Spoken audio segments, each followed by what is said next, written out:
Welcome, everyone, to our discussion today as part of the World Movement for Democracy. Today's discussion will be about identifying opportunities for building international solidarity in the changing global political context. The objective of today's discussion is to understand the limitations in today's global political environment and to identify new opportunities for stronger international solidarity. I'm Anita Vandenbeld. I'm a member of Parliament in Canada and also a member of the World Movement for Democracy's Steering Committee. We know that parliaments and political parties are at the front line of democracy. All too often, authoritarian forces are working across geographic boundaries to learn lessons from one another. And we must do the same as politicians, as parliamentarians, as political parties, and as part of large networks, but also informally and formally. And today we have a very distinguished panel of political party and parliamentarians and politicians who are ready to discuss this with us. We have with us Hakima El Aiti, who is a member of the executive board of Mouvement Populaire Morocco. She was elected as the 14th president of Liberal International at the 62nd Congress in Dakar, Senegal in 2018. As the former Minister of Environment for the Kingdom of Morocco, she was a major actor in bringing COP22 to Morocco. She was elected Vice President of COP21, Paris Agreement, and appointed as Special Envoy and UN High-Level Champion of the International Climate Conference, COP22. Welcome, Dr. Aite. We Thank also you. have with us Connie Reuter, who is the Global Coordinator for Progressive Alliance, the global network of social democratic and socialist parties. Before joining Progressive Alliance in 2019, he was the Secretary General of Solidar, European Progressive NGO Network. He also serves as co-chair of Liaison Group of the European Economic and Social Committees, co-founder and member of the Steering Group of Civil Society Europe, and member of the Executive Committee of the International Federation of Workers' Education Associations. Welcome, Mr. Reuter. We also have with us as the third panelist, Jose Manuel Ormachea, who is a congressman in the Parliament of Bolivia, representing Citizen Community, an opposition political party. He is a political scientist and former human rights activist. He led a civil society campaign against the unconstitutional re-election of President Evo Morales in Bolivia, and he coordinated the citizen platform I Commit Bolivia in the city of La Paz. Previously, he worked with several organizations seeking political reconstruction in Bolivia, such as Alliance for the Renovation, the Bolivian Foundation for Multi-Party Democracy, and TECO Bolivia. I'm very pleased today that we have all three panelists, and we'll start with just a few questions, and I'll ask each of the panelists to respond. And the first topic for discussion is the fact that the World Movement for Democracy over the past several years has increasingly received reports from its partners around the world that they've been attacked, arrested, or even killed because of their work on human rights. There are many participants at today's event who have recently experienced these kinds of threats. For example, Nicholas Opio of Uganda, who's on the World Movement for Democracy Steering Committee, was arrested in December as Ugandan authorities were cracking down on civil society and political opposition leading up to the general elections in January. Another example is Esra Abdel Fattah of Egypt, who was one of the opening speakers at the World Movement's 6th Assembly in 2010. Today, she's in jail because of her journalistic work. Nicholas and Esra are from countries that have resilient civil society and human rights defenders, despite the enormous challenges and risks. There are many such places with inspirational democracy movements. I would like to ask each of the panelists very shortly to tell us which human rights movements, which democracy movements that you find particularly inspiring. We'll start with Dr. Aite. Thank you, Anita, and thank you for inviting me. I'm very delighted to be here and to exchange with your distinguished guest. Your question is a hard that is hard question to answer. You know, especially concerning the impact of the pandemic and its consequences on our health, our economy, our freedom, and also our democracies. This year especially marks the 15th consecutive year of decline of global freedom. The countries experiencing deterioration of human rights outnumbered those with improvement. The House of Freedom reported that nearly 75% of the world's population lived in a country that faced deterioration during last year. And democracy is in retreat, according to the latest edition of Democracy Index. And this is not surprising if we look at the increasing number of authoritarians, populists, and nationalist leaders, even within the most mature democracies.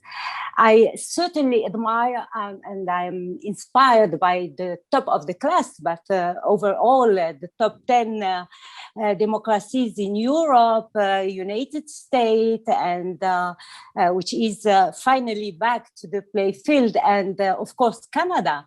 But there are reasons to be worried about the situation in the world. Democracy is in decline.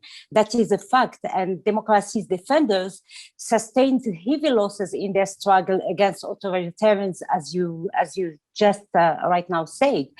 Fighting for democracies is neither easy nor safe. Now, which human movement inspires me? The answer is more easy because the list is longer and is long. From Asia to Latin America and from Europe to Africa, as president of Liberal International, I can assure you that I personally know so many activists who are imprisoned or persecuted because of their ideology or thought or choice of how to live their lives.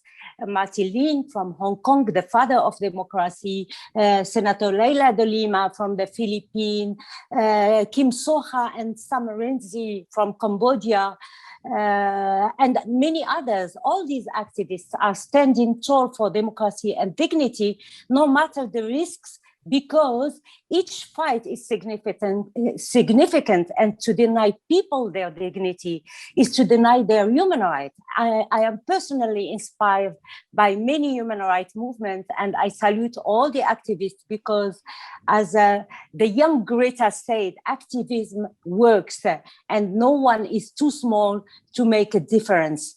Each fight is important, and to all those who are standing for freedom, democracy, equality, rule of law, or climate justice, I will say you are not alone.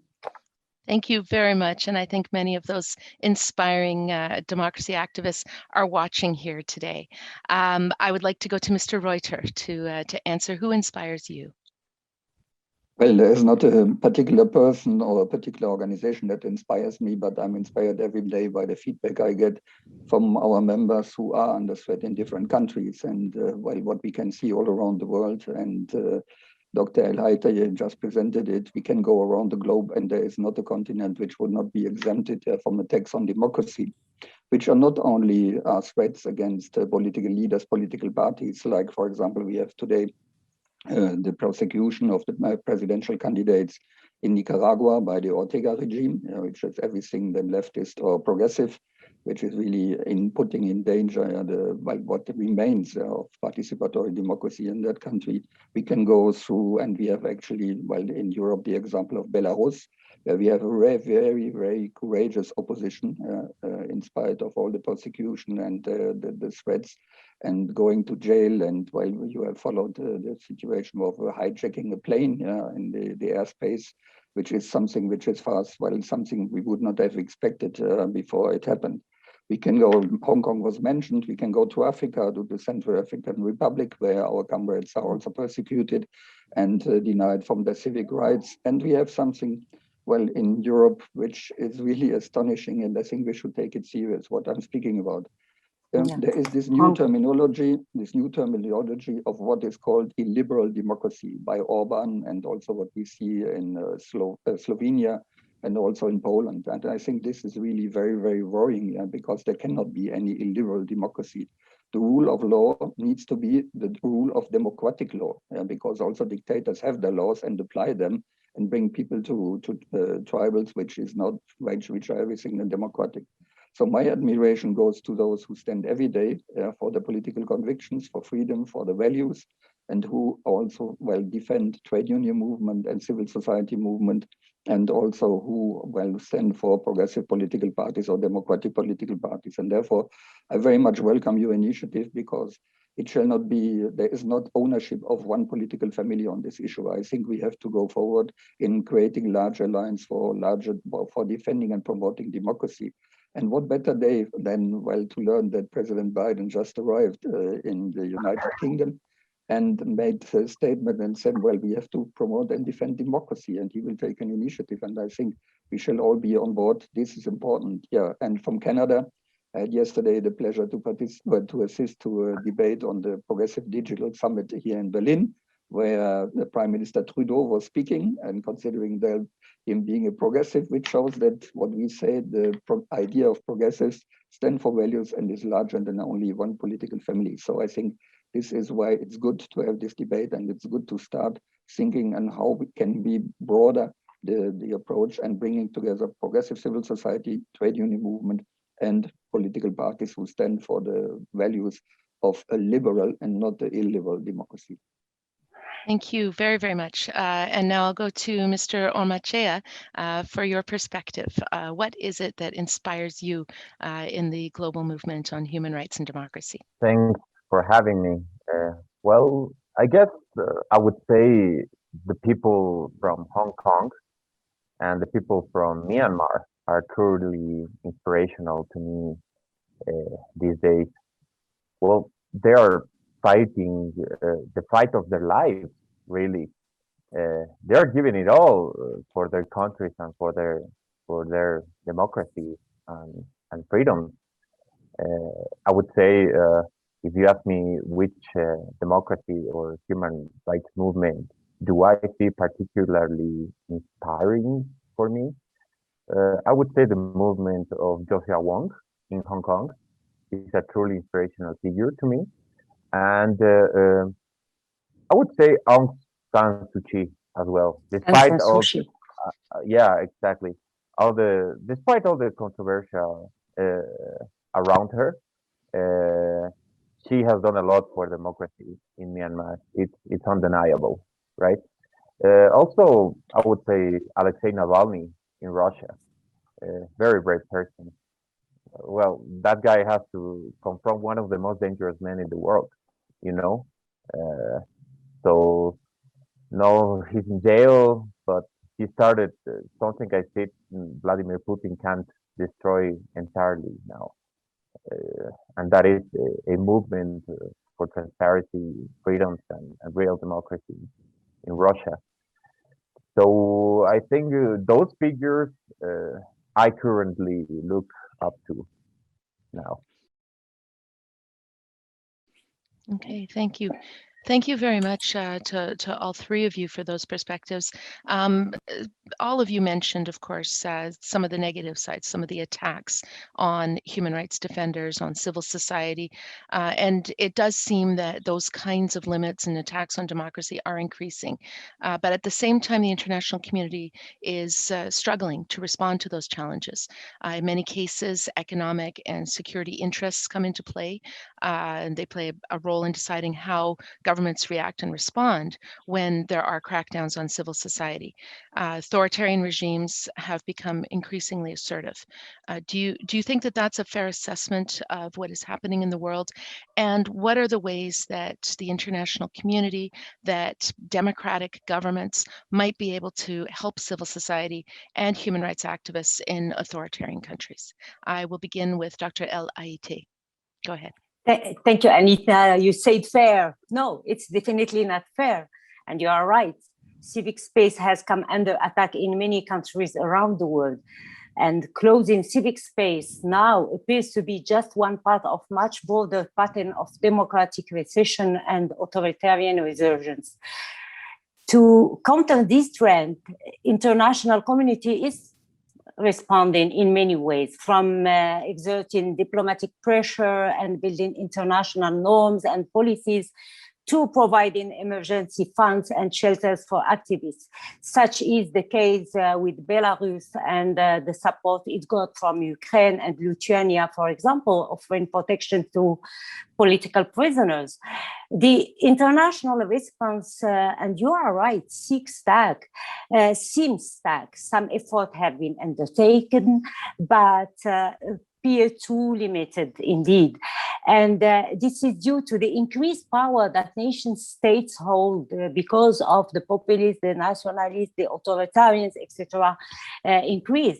As liberals, we abide by the principle of multilateralism, which means we believe much more in the power of international cooperation rather than the isolated power of the nation state. And we work actively toward that.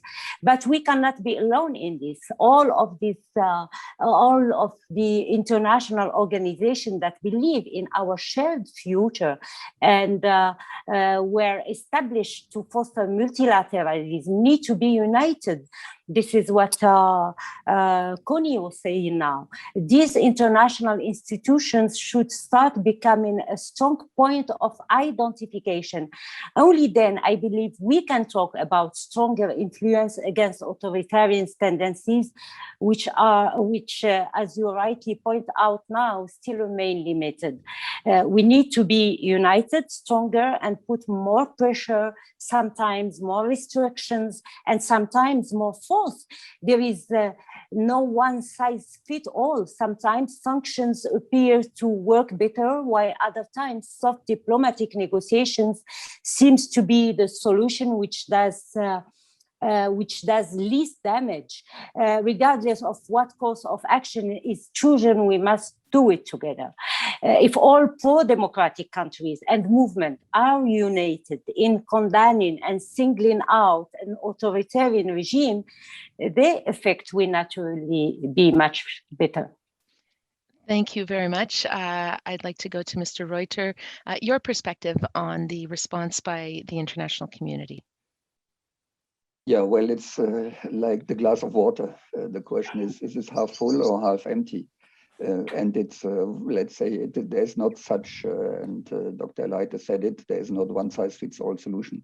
Let's see the different levels. First of all, well, I would say, don't forget a little bit the history, because, well, these movements, movement and counter movement, if you go through the last 50 years or 100 years, this is something which has to do with mankind. And there was never this area and perspective on saying, now we have democracy forever.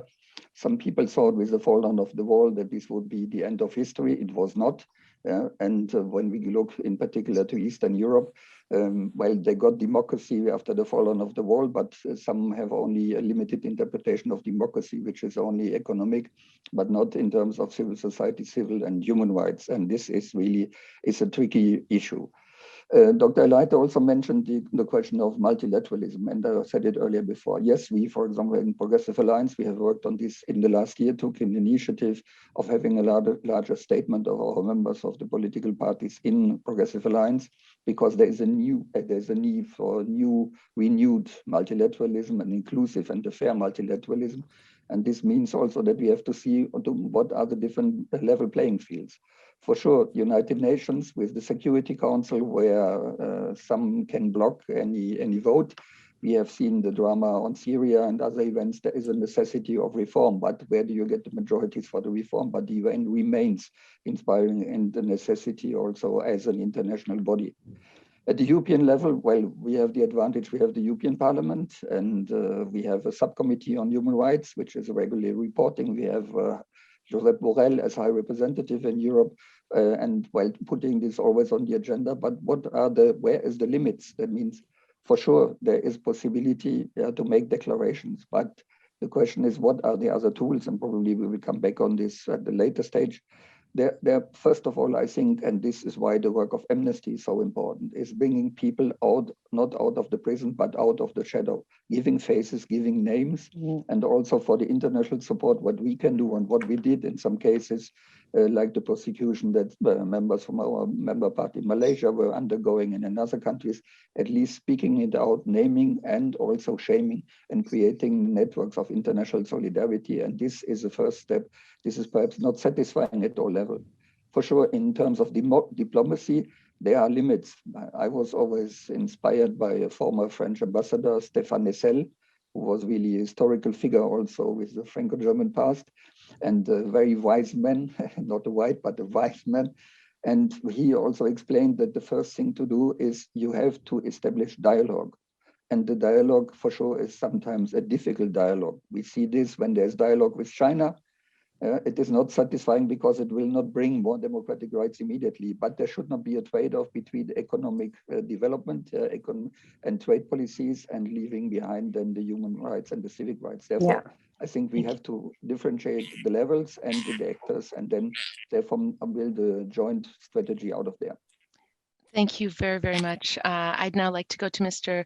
Ormaechea about how you think that democratic countries around the world can assist human rights movements and civil society movements. What the international community can do for us that live in authoritarian and repressive regimes is quite limited.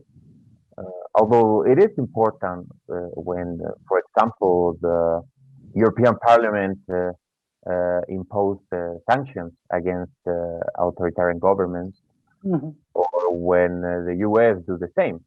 For instance, when they freeze the bank accounts from different regime cronies and high-rank officials. But, you know, it is not enough. But I think what the UN Assembly voted for about a month ago is probably going to be very useful in the future. You know, they approved a resolution by majority in favor of the responsibility to protect, meaning the international community now has an obligation to intervene where it is considered some regime is systematically violating human rights at a large scale, you know, meaning genocide or others.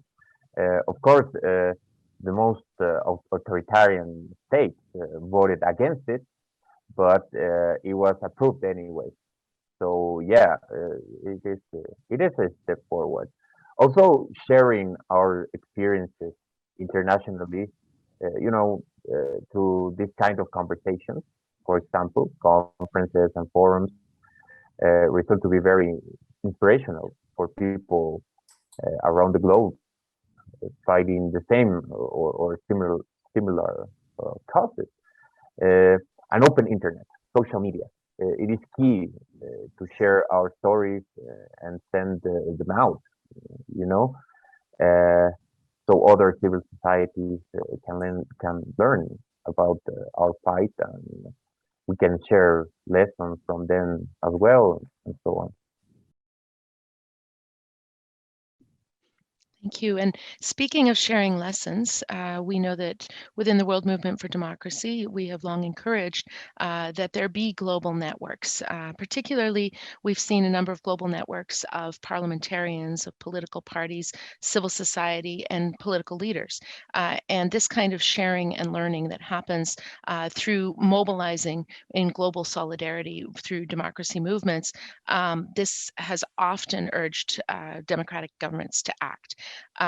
Dr. El Ayité and Mr. Reuter, you represent networks of political parties, Liberal International, which is a network of liberal parties, and the Progressive Alliance, which is a network of social democratic and socialist parties.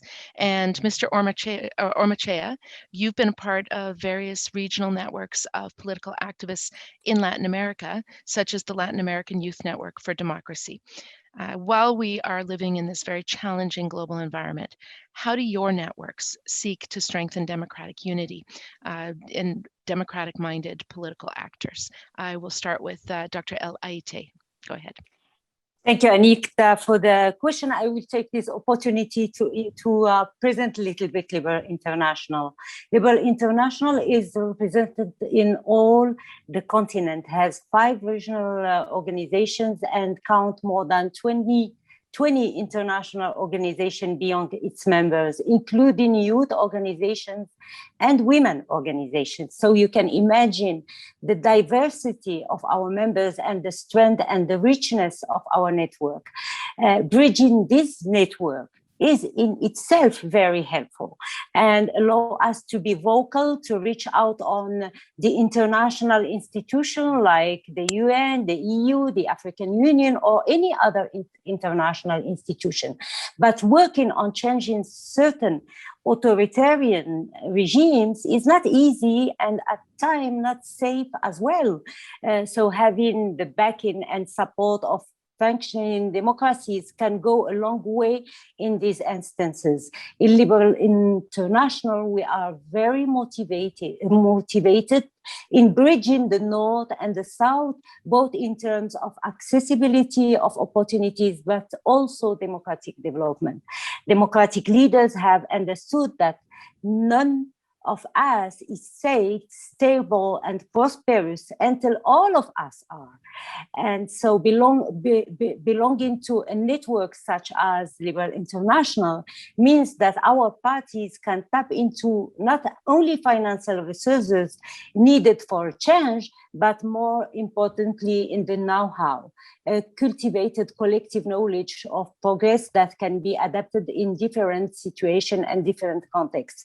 LI has developed many programs like Policy Lab, Liberal MEPs online platform, women empowerment programs, political startup incubator, climate justice committee program, and many more in order to articulate our value, share policies, exchange experiences, and strengthen the capacity of our parties. Since recently, we have also started equipping young people with the importance of democratic principles in political leadership, which then get multiplied within their parties and local context through our LI Academy. Our democratic leaders also are always on the forefront, showcasing that democracies are not only needed, but they actually work combating skepticism and strengthening our common democratic agenda. So we are doing our best. Thank you very much for that explanation. And I'd like to go to Mr. Reuter to talk about how you see global political party networks playing a role. Well, I think we come to a situation where we rediscover that there's a way not only to undergo globalization, but to become really active players and also have a role in designing our understanding of globalization and getting it done in a fair way. Because we are not part of the anti-globalization movement. Progressive parties have another approach, and well, there are reformist parties in the sense, so this means we want to make a contribution and make a better world and build this better world together.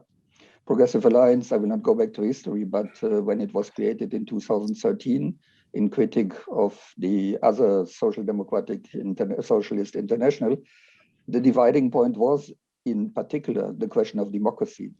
Because it was not acceptable for those who created the Progressive Alliance to sit together with the dictators of Tunisia, of Egypt and other countries. So we would not imagine to sit on the same table like Ortega or others today, which is a dividing line. And therefore the relationship to democracy, and I think this is something we have to reappropriate, is much more than only a tactical approach how to get to power. It is really something which is and needs to be in the DNA of progressive political parties, and therefore we increase and strengthen cooperation. So the understanding of Progressive Alliance, it's a working platform. We work on political topics, and in particular in this year, we have started an intensive work on the different continents on the question of resilient democracies. And it is important to start to have an exchange of what is the situation in Latin America, Asia, in Africa, and also in Europe, and to design a frame for common policies. and to take this time of cooperation, because it doesn't make sense to have meetings at an international level and to vote on sterile resolutions which do not have any impact. So it is really this understanding what we have, and certainly not only we, is that we need to get together, have these exchanges, have a better common understanding, and then decide. And this is the agenda that we have at global level, on the continental level, and at national level. And therefore, well, I can only say for us, democracy is much more than a tactical tool. It's in the DNA, like international solidarity is. And the pandemic has even facilitated cooperation, because like this now, 2 years ago, we knew that the technical possibility would exist, but now we are using it quite every day. And there are days where you start, at least me, starting in the morning in Latin America, in Asia, and ending in the evening, European evening in Latin America. So these are new possibilities. And I think this is really very, very precious. And also the outreach through your world movement, I think this is something which is very helpful for us. We have to fight inequalities. We have to attack those who are putting a hand on democracy and defend our values and our principles. And I think we are not alone in this. Therefore, we can speak on threats, but I remain optimistic. Thank you so much. And I think today's discussion is a perfect example of that kind of ability to be able to meet virtually, to have these kinds of discussions. So thank you for that. I'd like to go to Mr. Omarchea to talk about the regional and global networks and the role that they can play.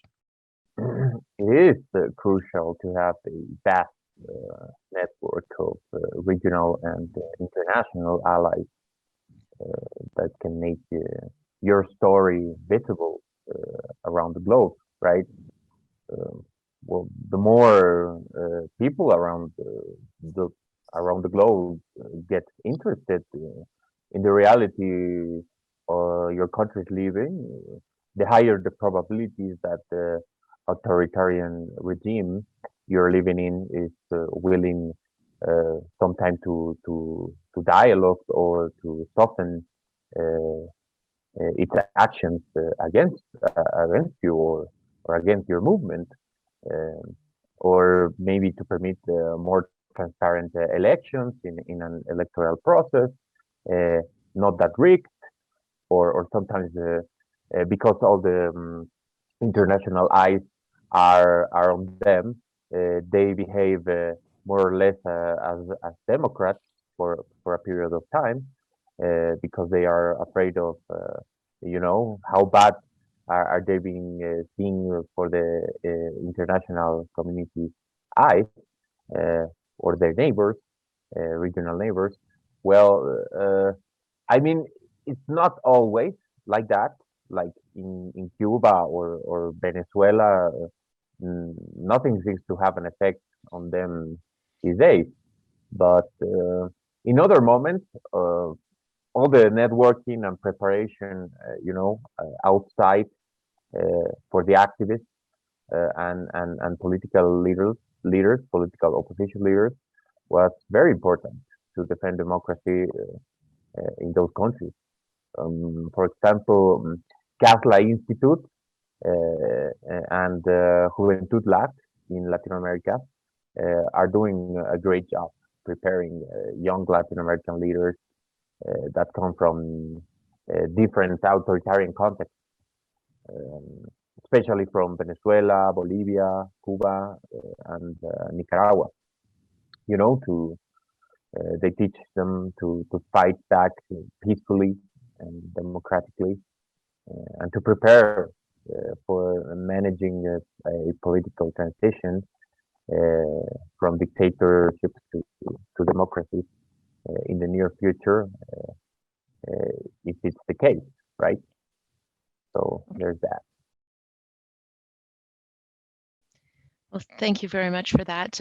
And that leads to another topic, which is once we have strengthened the unity among like-minded democratic political leaders, what are the tools, what are the things that those leaders, that we as leaders are able to do to help those democracy movements in places like China, Russia, Egypt?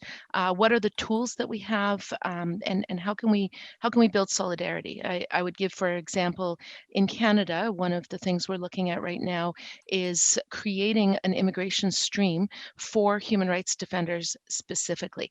Other things include friendship groups of our parliament with other parliaments around the world, and also pairing individual parliamentarians with others. For example, I am officially paired with Senator Leila de Lima of the Philippines, and being able to then make statements and work across parliaments to try to build that kind of solidarity. What kinds of tools do you see that can be used so that these like-minded countries, these democratic countries and legislators and political party leaders are able to help those in authoritarian countries? I'll start with Dr. El Ayité. Go ahead. Thank you, Anita, and congratulations what you are doing within the parliamentarian platform, and also for Leila de Lima, whom I really cherish very much. I remember my visit to her in jail in the Philippines some years ago, together with our previous president, and I can tell you that it was not safe and not easy. So making a long-lasting democratic change in countries occupied by authoritarian regimes is not easy, nor it is fast. So it will take time. Many times it's also life-threatening for those at the forefront, and we have many examples. We saw our MEPs, EU MEPs, impeached to board. I was stopped in some countries and impeached to access to the country. So we know that it's not always easy. So in offering support, we must be cautious to the context, and we always tailor our actions with the consent from those we are supporting.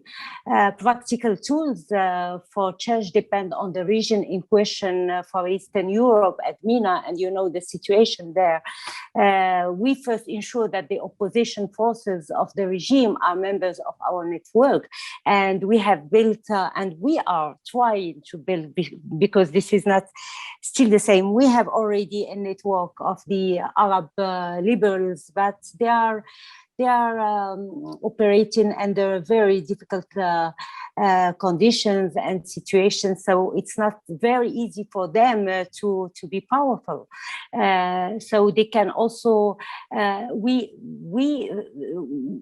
also try to offer not only financial resource, the resource we have to our members, but we try to offer them our network.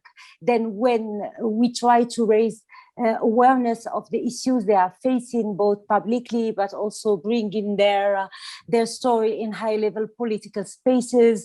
We travel to the country to show support of democratic movements, and we co-organize important advocacy events where we lobby the international community to recognize and support these regions.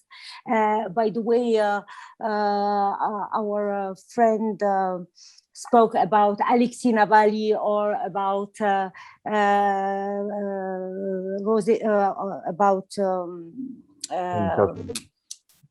Aung San Suu Kyi, whom is awarded by the Prize of Freedom of Liberal International. So we try to make them visible and to make their issue visible. For example, in Belarus and Russia, we have worked very closely with both the opposition parties in raising awareness and offering support to the Opposition Coordination Council through our members' party in the Parliament of Canada and UK.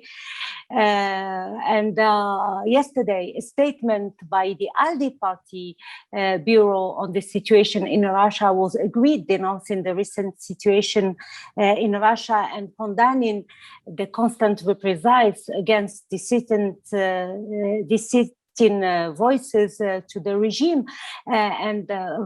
Just to tell you, ALDE party is the alliance of all the liberals in Europe, and It's represented in the EU Parliament by Renew Europe, which is the third force in the EU Parliament. So we are trying to make these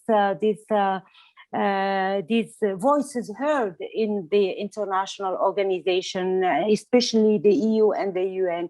In Nicaragua, for example, where the Ortega regime has detained and imprisoned opposition activists, ELAI has appealed to the European Parliament and Organization of United States. Our former president, Van Balen, was even asked to leave Nicaragua. In Georgia recently, where ELAI directly engaged with the opposition parties and mediators to support the passing of an agreement and the parliamentary boycott to restore the functioning of the parliament in Georgia.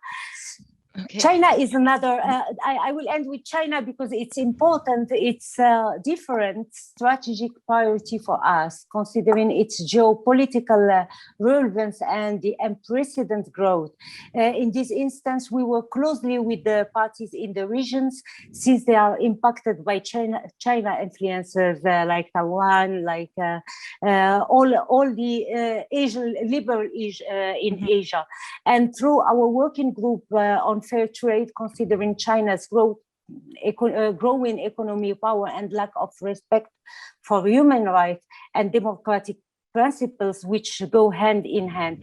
We have been unconditional supporters of the pro-democracy movement in Hong Kong, recognizing it as an entry point to difficult and complicated change, and have followed with great worry the imprisonment of political activists.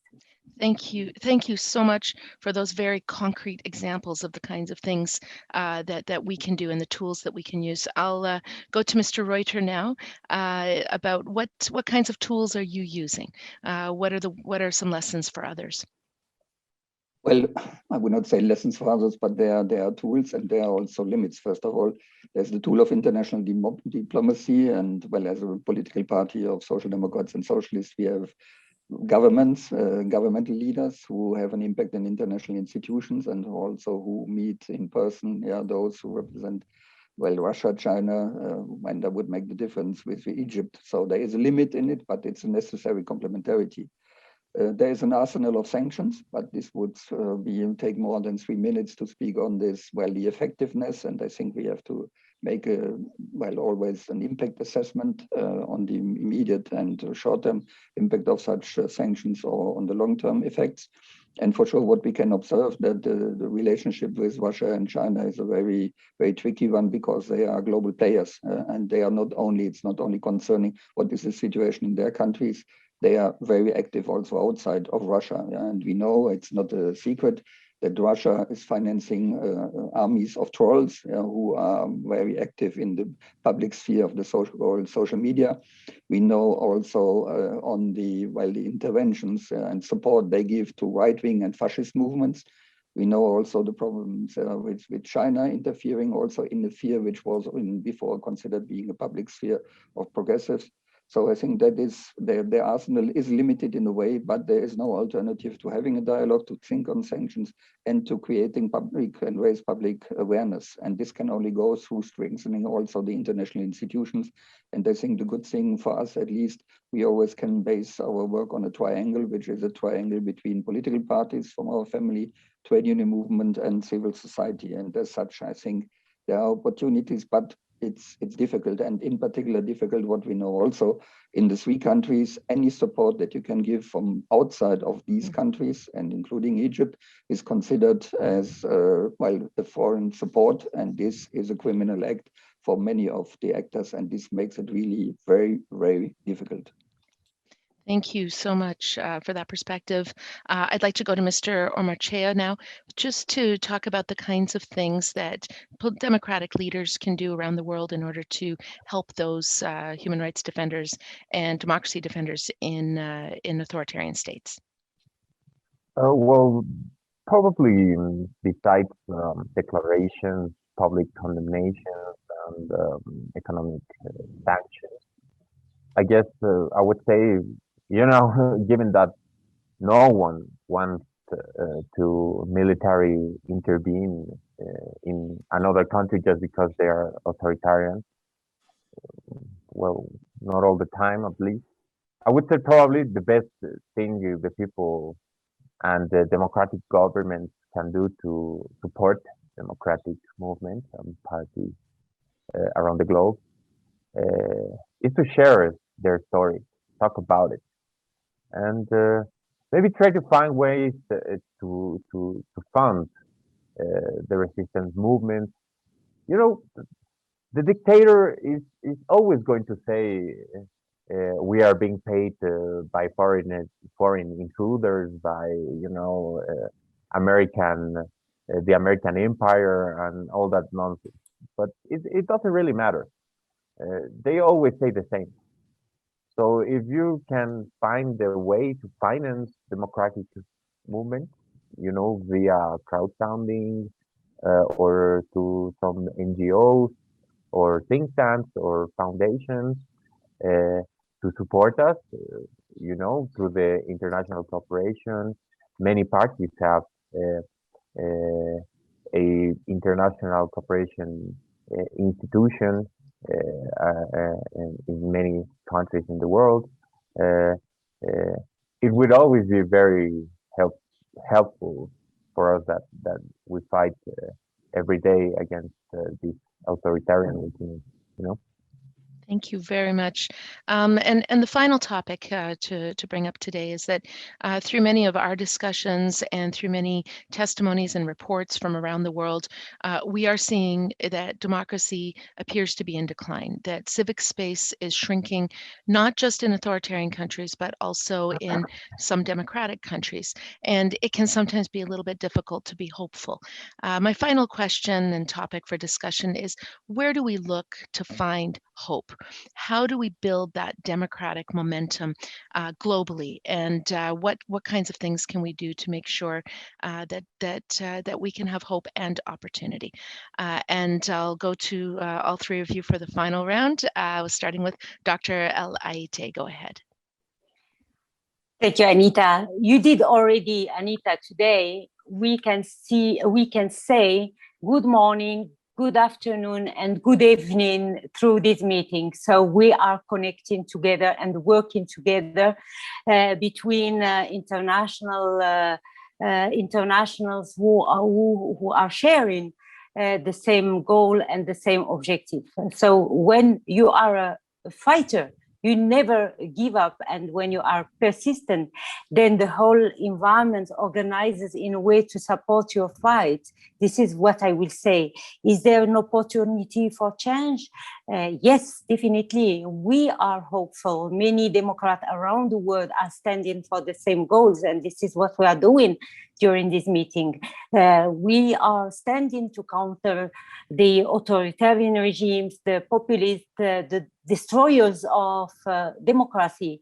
I was very happy to listen to President Biden saying yesterday, specifically to China and Russia, that he attended the G7 meeting to affirm that the partnership between the EU and the United States is now going to get even stronger.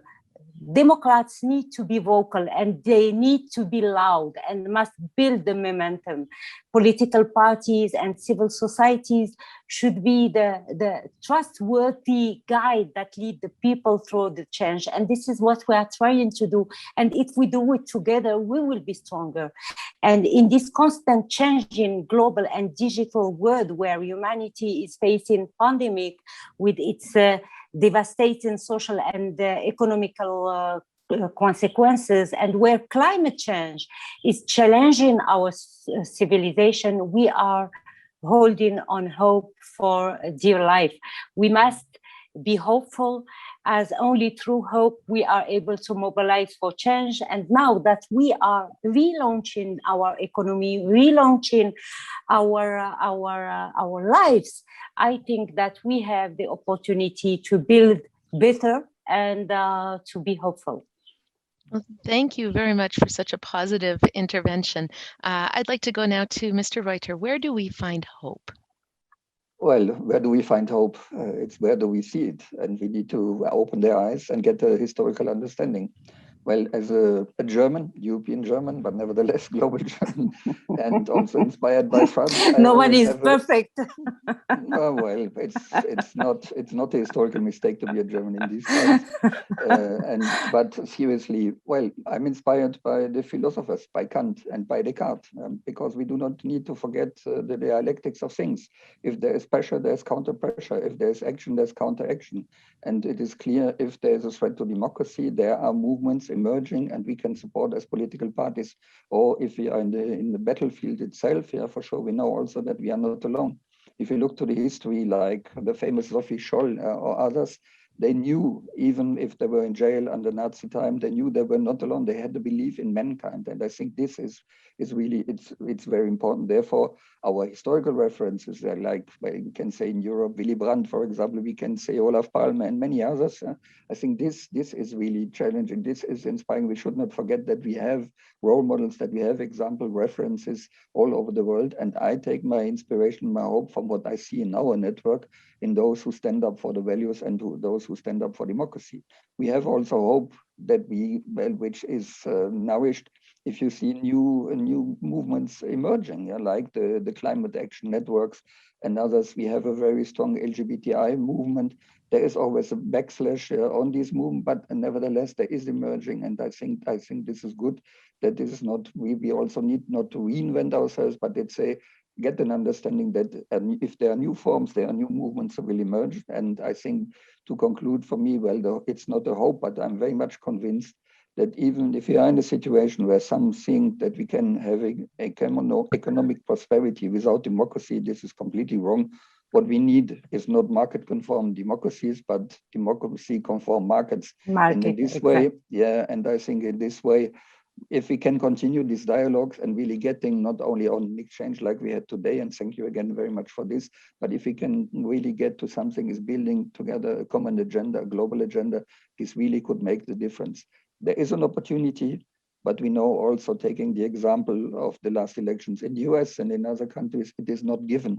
You have to fight for it. You cannot wait for getting democracy. You have to fill it out with lives. And therefore we need this triangle: progressive political parties, democratic political parties, with the trade union movement and with progressive civil society. And I think therefore there is hope. And let's look positive to the future. It depends on us and on the new generations coming after us.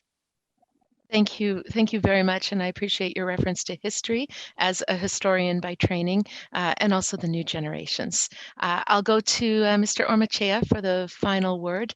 What is it that brings you hope? Well, democracy comes in waves, you know. Sometimes the way is low, sometimes the way is high.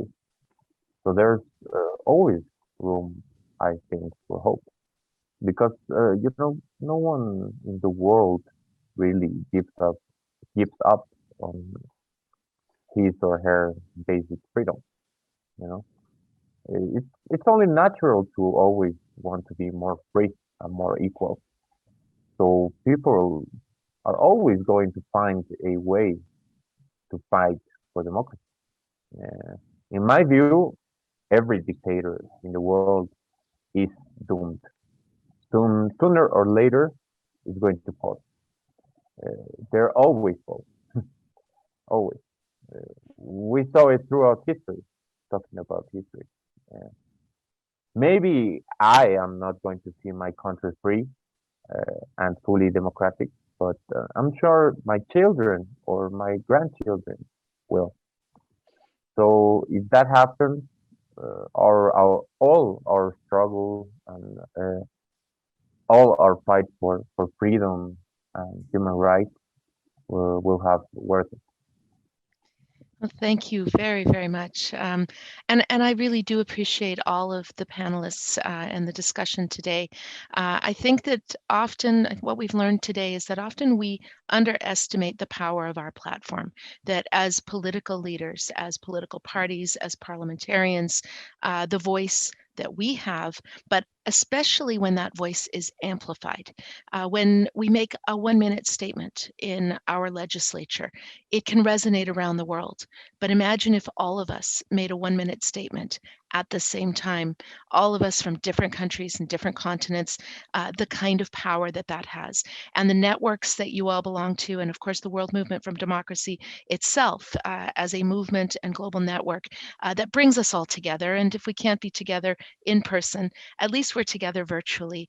I would just like to end by saying that we started this discussion asking each of you who inspires you.